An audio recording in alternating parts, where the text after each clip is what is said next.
5000 சம்பளம் வாங்குறப்பையும் காசு பத்தலை, 10,000 சம்பளம் வாங்குறப்பையும் காசு பத்தலை. சரி ஒரு 20,000 வாங்குவோம் அப்படின்னு பார்த்தா அப்பயுமே கொஞ்சம் காசு பத்தாமல் தான் இருந்துச்சு. குடும்ப பஞ்சாயத்து.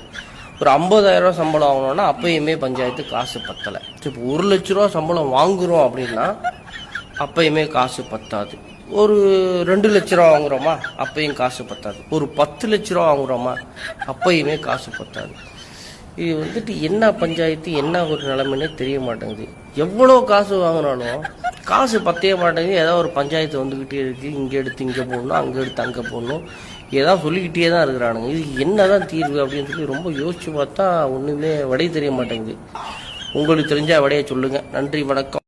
5000 சம்பளம் வாங்குறப்பையும் காசு பத்தலை, 10,000 சம்பளம் வாங்குறப்பையும் காசு பத்தலை. சரி ஒரு 20,000 வாங்குவோம் அப்படின்னு பார்த்தா அப்பயுமே கொஞ்சம் காசு பத்தாமல் தான் இருந்துச்சு. குடும்ப பஞ்சாயத்து.